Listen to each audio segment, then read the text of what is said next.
আমার রাজনৈতিক দলের নাম হচ্ছে ফি সাবিলিল্লাহ ইসলামী পার্টি। তো আমার দল হচ্ছে ইসলামী দল। এখন কথা হচ্ছে শরিয়া আইন, মানে আল্লাহর কোরআনের আইন অনুযায়ী আমি যদি সরকার গঠন করি, কোরআনের আইন অনুযায়ী, শরিয়া আইন অনুযায়ী দেশ পরিচালনা করব না। ঠিক আছে? তো আপনারা সবাই এই দলকে সাপোর্ট করবেন। আপনারা মুসলমান।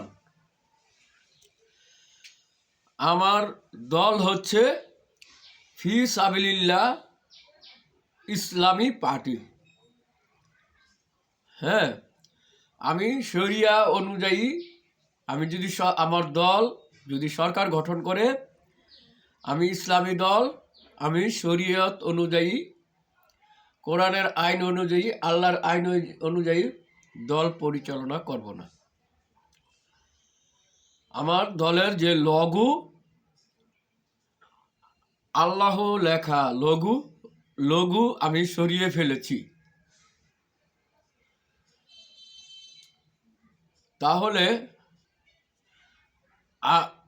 আপনাদের শান্তি হবে, আপনাদের মুক্তি হবে, আপনাদের ভালোর জন্য আমি কাজ করব। এটাই হচ্ছে বড় কথা। তো আপনারা সবাই এই মার্কায় ভোট দেন।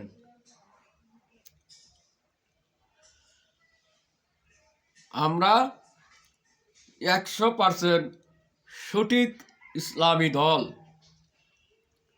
সারা বিশ্বের মধ্যে আমার দলের নেতাকর্মী আছে। আপনারা সবাই এই দলে যুক্ত হন। ইসলাম শান্তির ধর্ম।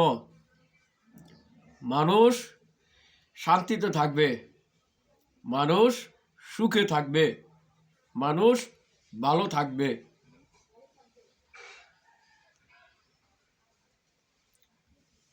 এতক্ষণ আপনারা যে কথাগুলো শুনতে পাচ্ছেন, এটা একটা কথার কথা বললাম, এটা সত্যিকারই অরিজিনাল কথা নয়। আমি ইসলামী দল আমি ইসলামী দল করি, আমার দলটা ইসলামী দল। সেখানে আল্লাহর জমিনে আল্লাহর দ্বীন প্রতিষ্ঠা করার জন্য যদি চেষ্টা না থাকে, যদি ইসলামী দল হয়ে যদি আমি বলি যে আমি শরীয়ত অনুযায়ী দেশ পরিচালনা করব না, তাহলে আমার দলটা কেমন ইসলামী দল? এই বাংলাদেশে একটি ইসলামী দল, সত্যিকারের অরিজিনাল ইসলামী দল, ইসলামী আন্দোলন বাংলাদেশ, হযরত পীর সাহেব চরমনাই হুজুরের দল। হযরত পীর সাহেব চরমনাই একমাত্র বলিষ্ঠ কণ্ঠস্বর, একমাত্র নেতা যে কিনা এক বক্স পলিসি প্রবক্তা। সেই সর্বপ্রথম ডাক দিয়েছে সমস্ত শান্তিকামী মানুষদের, শান্তিকামী দল যেগুলো আছে, যারা ভালো চায় দেশে, ইসলাম এবং শরীয়ত অনুযায়ী দেশ পরিচালনা করতে চায়, এই পীর সাহেব চরমনাই হুজুরের ডাক দিয়েছে। ঠিক আছে?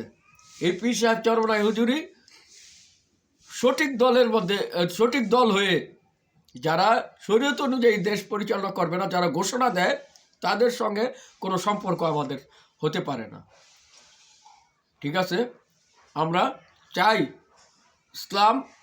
আমি পীর সাহেব চরমনাই হুজুরের দল, ইসলামী আন্দোলন বাংলাদেশ, তার প্রতীক হচ্ছে হাত পাখা। ঠিক আছে? সঠিক ইসলামী দল হয়ে যারা শরীয়ত অনুযায়ী দেশ পরিচালনা করবে না, তাদের সঙ্গে আমাদের কোনো সম্পর্ক নেই।